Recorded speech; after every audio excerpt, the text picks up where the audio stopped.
Hello everyone, you're watching F Recap, and this is a brief summary of the movie Boxing Helena. A fair-haired boy is restless and doesn't know what to do at the banquet. One of the guests suggests that he should become a surgeon, just like his father. His mother doesn't show much interest in him. Years later, he buries his mother and becomes a surgeon, heading straight to the operating room after the funeral. Dr. Alan Harrison had hoped to perform the surgery himself, as his colleague was supposed to be at the funeral. Kavanaugh returns to the mansion, remembering how his mother used to socialize with different men. Later, the surgeon goes to a bar to celebrate a successful operation with his colleague, Dr. Lawrence. He had managed to save the arm of an 11-year-old patient. At the bar, he spots Helena, panics, and immediately wants to leave. Apparently, she is his ex-girlfriend, and Kavanaugh still has feelings for her, even though he is already seeing someone else.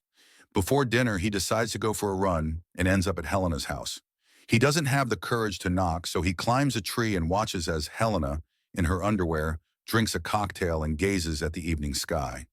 Kavanaugh is pleased with what he sees until he notices she isn't alone. And when he realizes what they're starting to do, he doesn't want to watch anymore. He runs away. He reaches the nearest phone booth, calls Lawrence, and asks how he can get Helena back. It turns out they were only together once, but he still can't forget her.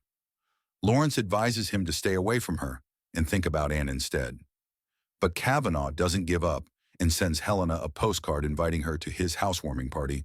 On the way back, he once again stops outside her house. Anne didn't get her boyfriend for dinner that night.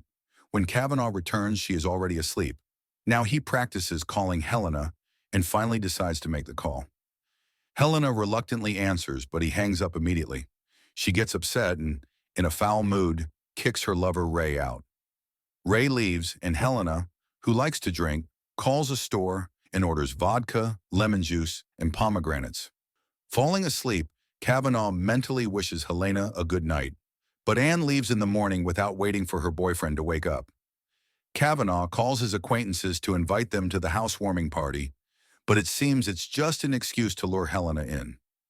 Ray, in a see-through shirt and leather pants, arrives at Helena's to invite her to a bar, but she has other plans.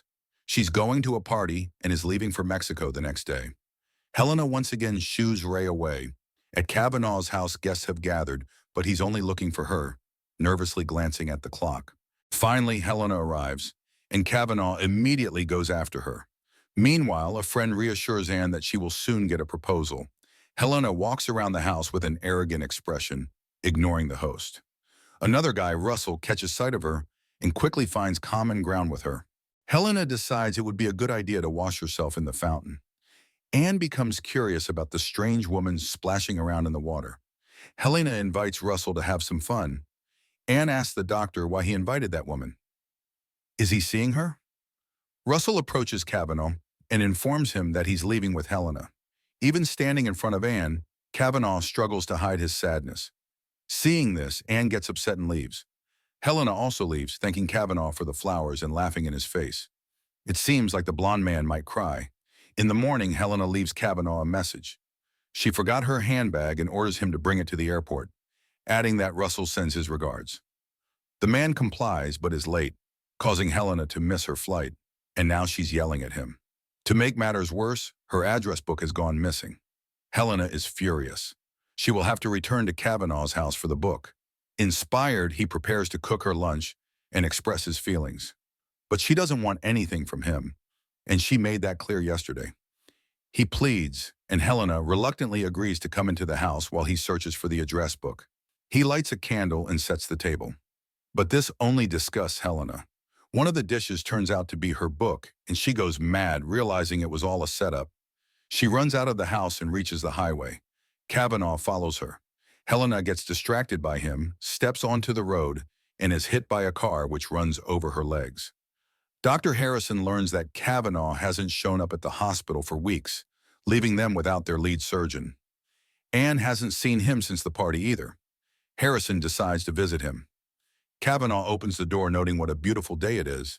The doctor notices the phone is disconnected. Harrison has come to ask Kavanaugh to write him a recommendation to become the lead surgeon at the hospital. But the blonde man still has time until Monday, and he isn't in a hurry to write it. Kavanaugh claims he lives alone, but suddenly there's a loud noise from the next room. It's Helena, who has fallen over, and she no longer has legs. Harrison is shocked. Kavanaugh explains that when Helena was hit by the car, she needed immediate surgery due to hypoxia, and he performed it right there in the mansion. Harrison wants to transfer her to the hospital, but Kavanaugh insists that he's taking good care of her and there's no need. Of course, he asks Harrison not to tell anyone. Kavanaugh isn't interested in his career anymore. He plans to leave the hospital to dedicate all his time to Helena. Harrison can take his position on Monday, and he'll write the recommendation. As for Helena, there's no need to worry. She's perfectly safe here. Helena is in a panic. She hopes this is all just a dream. "My legs are burning," she cries. After some time, Kavanaugh rolls a wheelchair into Helena's room. She gets angry, blaming everything that happened on him. He lured her into his home, but the surgeon believes she should be grateful for at least being alive. Despite everything, he continues to care for his reluctant guest, giving her a rose. One day, his friend Dr. Lawrence comes over, but this time Kavanaugh doesn't open the door. He doesn't pick up the newspapers and pretends to be away. Helena doesn't get to the door in time to be seen by Lawrence. Kavanaugh also ignores phone calls. Helena calls Kavanaugh a worthless man and says she won't let him take care of her. To teach Helena a lesson, Kavanaugh took her outside into the rain and offered her the chance to scream for help. Helena pretended to calm down, then slapped him and actually started yelling.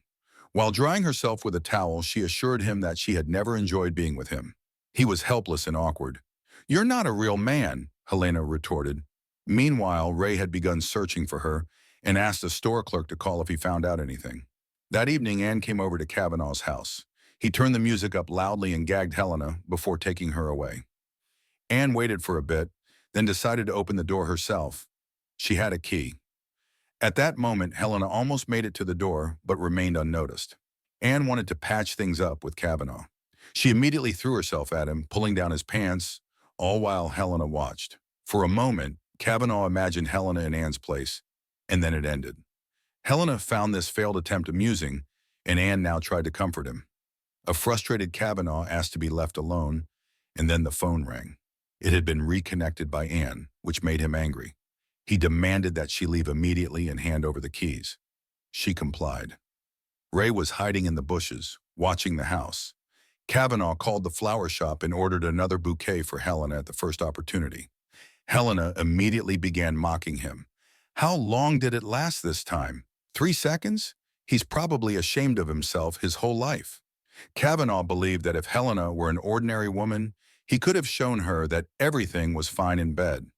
She would do it out of love and respect, but for him, she felt only disdain. Time passed, and Helena was surrounded by lots of flowers. Kavanaugh rushed over to her to give her medicine. When he stepped back, it turned out she no longer had her arms. The man continued his fitness routine.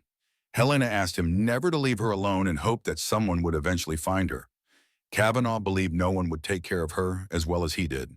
When Helena dozed off, Kavanaugh called the pharmacy to order the necessary medicine. She woke up and called for him, and suddenly the phone rang. It was Lawrence. Kavanaugh told him he was living with Helena. Lawrence wanted to know how she was doing, and Kavanaugh put the receiver near her face. She immediately began to ask for help, but it was all a joke. He had already cut the phone cord. Helena believed her injuries were initially minor, but he had turned her into a shadow of herself. Kavanaugh pulled out a gun and said he could give her some relief and punish himself. But in her condition, that wasn't the answer. Suddenly, he imagined Helena, with her arms and legs again, touching him and saying nice things. When he snapped back to reality, he got an idea. He invited another woman over and started flirting with her in front of Helena to show what he could be. "So how do you like me today?" Kavanaugh boasted. "I did it just for you." He continued caring for Helena like a doll, brushing her hair every day, reading books to her, and feeding her with a spoon. One day she said she wanted to feel like a woman and asked him to kiss her. Kavanaugh understood where this was going and decided to add some romance. He made an order from the store, all the things Helena liked, a bottle of vodka, lemon juice, and pomegranates. The store clerk immediately called Ray, who arrived at the mansion just as Kavanaugh was kissing Helena. Ray was, to put it mildly, in shock when he saw what was left of her. Coming to his senses, he attacked Kavanaugh, but Helena asked him to stop, saying she didn't need his help and wanted to stay with Kavanaugh. Ray beat Kavanaugh until he lost consciousness and left, while Helena shouted that she loved Kavanaugh and begged him to wake up. Kavanaugh woke up, but not at home. He was in the hospital. He had dozed off while Dr. Harrison was performing surgery. Anne asked him to come to see her afterward, while a nurse he had once been involved with stepped out of the elevator. Kavanaugh went to Helena's hospital room and kissed her. Her arms and legs were intact. It turned out that Kavanaugh had immediately called an ambulance after the accident and had taken her to the hospital. Time passed, but the surgeon was still haunted by strange dreams.